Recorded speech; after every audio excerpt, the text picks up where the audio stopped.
أشهد أن لا إله إلا الله. இஸ்லாமில் ஒரு ஒலி இருக்கிறது.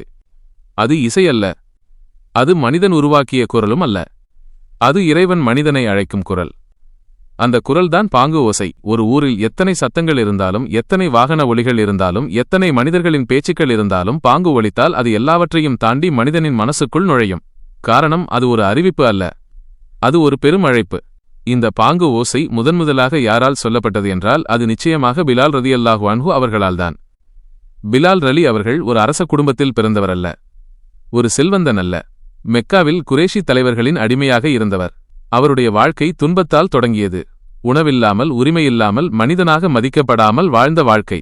ஒரே இறைவன் உண்டு என்று சொன்னதற்காக அவருடைய நெஞ்சின் மேல் பெரிய கல்லை வைத்து வெயிலில் போட்டு துன்புறுத்தினார்கள். சாட்டையால் அடித்தார்கள். தீக்காய்ச்சலில் எரித்தார்கள். முஹம்மதை மறுத்துவிடு, அந்த இறைவனை விட்டுவிடு என்று கட்டாயப்படுத்தினார்கள். ஆனால் பிலால் ரலி அவர்களின் வாயிலிருந்து வந்த ஒரே வார்த்தை அஹத், அஹத், ஒரே இறைவன், ஒரே இறைவன். அடிமை என்று நினைத்தவர்கள் அவருடைய உடலை அடக்க முடிந்ததே தவிர அவருடைய ஈமானை அடக்க முடியவில்லை. பிறகு நபிகள் நாயகம் ஸல்லல்லாஹு அலைஹி வஸல்லம் அவர்களின் காலத்தில் இஸ்லாத்தை ஏற்றுக்கொண்ட பிலால் ரலி அவர்களின் வாழ்க்கை மாறியது. இனி நான் எந்த மனிதனுக்கும் அடிமை இல்லை, ஒரே இறைவனுக்கே அடிமை என்று குரேஷி மக்களுக்கிடையே தைரியமாகச் சொன்னார். நபிகள் நாயகம் அவர்களுடன் சேர்ந்து போரிட்டார். துன்புறுத்திய குரேஷிகளிடையே வெற்றிகளையும் கண்டார். அடிமையாக இருந்த பிலால் ரலி அவர்கள் இஸ்லாத்தில் மரியாதையின் உச்சியில் அமர்த்தப்பட்டார். மதீனாவில் முதன்முதலாக பள்ளிவாசல் கட்டப்பட்டது. அந்த பள்ளிவாசலுக்கு மக்களை தொழுகைக்காக அழைக்க வேண்டுமென்றபோது யாருடைய குரல் அழகாக இருக்கிறது என்று கேட்டார்கள். அப்போது நபிகள் நாயகம் ஸல்லல்லாஹு அலைஹி வஸல்லம் அவர்கள் தேர்ந்தெடுத்தவர் பிலால் ரலியல்லாஹு அன்ஹு. அடிமை என்று அவமதிக்கப்பட்ட அந்த மனிதன் இறைவனின் இல்லத்திற்கு மக்களை அழைக்கும் குரலாக உயர்த்தப்பட்டார். அதுதான் இஸ்லாம். அந்த நாளில் பிலால் ரலி அவர்கள் ஒலித்த பாங்கு ஓசை இன்று வரை உலகம் முழுக்க ஒலித்துக் கொண்டேதான் இருக்கிறது. தினமும் 5 வேளை ஒலிக்கிறது. தூங்கும் மனிதனை எழுப்ப, ஓடிக்கொண்டிருக்கும் மனிதனை நிறுத்த, கவலையில் இருக்கும் மனிதனை சமாதானப்படுத்த. அந்த பாங்கு ஓசை என்ன? அதில் வரும் வார்த்தைகள் என்ன? அதற்கான தமிழ் அர்த்தங்கள் என்ன என்பதை பார்ப்போம். அல்லாஹு அக்பர், அல்லாஹு அக்பர். இறைவன் மிகப்பெரியவன். அஷ்ஹது அல்லா இலாஹ இல்லல்லா, வணக்கத்திற்குரியவன் அல்லாஹுவை தவிர வேறு யாருமில்லை என்று நான் சாட்சி சொல்கிறேன். அஷ்ஹது அன்ன முஹம்மதுர் ரசூலுல்லாஹ், முஹம்மது நபிகள் நாயகம் ஸல்லல்லாஹு அலைஹி வஸல்லம் அவர்கள் அல்லாஹ்வின் தூதர் என்று நான் சாட்சி சொல்கிறேன். ஹய்ய அலஸ் ஸலாஹ், தொழுகையின் பக்கம் வாருங்கள். ஹய்ய அலல் பலாஹ், வெற்றியின் பக்கம் வாருங்கள். அல்லாஹு அக்பர், அல்லாஹு அக்பர். இறைவன் மிகப்பெரியவன்.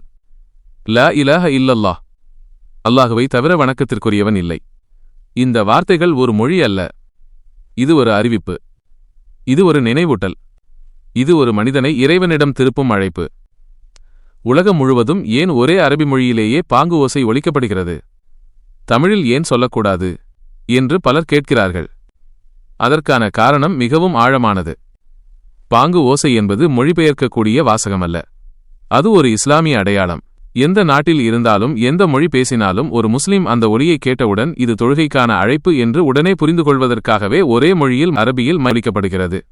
நாம் தமிழ்நாட்டில் இருக்கலாம், நீங்கள் மலேசியாவில் இருக்கலாம், சவுதி அரேபியாவில் இருக்கலாம், ஐரோப்பாவில் இருக்கலாம்.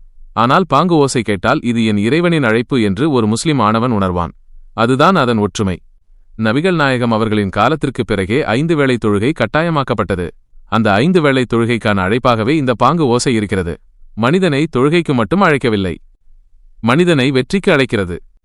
ஹய்ய அலல் பலாஹ், வெற்றியின் பக்கம் வாருங்கள் என்று சொல்கிறது. வெற்றி எங்கே கிடைக்கும்? பணம் இருந்தால் கிடைக்குமா? பதவி இருந்தால் கிடைக்குமா? அதிகாரம் இருந்தால் கிடைக்குமா? இல்லை. இறைவனை அண்டி நிற்கும்போது மட்டுமே உண்மையான வெற்றி கிடைக்கிறது. அதனால்தான் இன்று கூட பாங்கு ஓசை ஒலிக்கிறது. அதனால்தான் இன்று கூட மனிதன் அந்த குரலை கேட்டவுடன் ஒரு நிமிடம் நின்று யோசிக்கிறான். பாங்காய் காதில் கேட்கிறது என்று நாகூர் ஹனிபா அவர்களின் பாடல் இன்று வரை ரசிக்கப்படுவதும் இதற்காகத்தான். அந்த பாடலில் ஒரு உணர்வு இருக்கிறது, ஒரு அழைப்பு இருக்கிறது, ஒரு நினைவூட்டல் இருக்கிறது. பிலால் ரலி அவர்கள் அந்த நாளில் இறைவனின் அருளால் ஒலித்த அந்த பாங்கு இன்று நமக்கும் ஒலிக்கிறது, நாளை வரும் தலைமுறைக்கும் ஒலிக்கும். இந்த பாங்கு ஓசை ஒரு சத்தமல்ல, அது இறைவன் மனிதனை நோக்கி நீட்டும் கரம். அந்த கரத்தை பிடிப்பவன்தான் உண்மையில் வெற்றி பெறுகிறான்.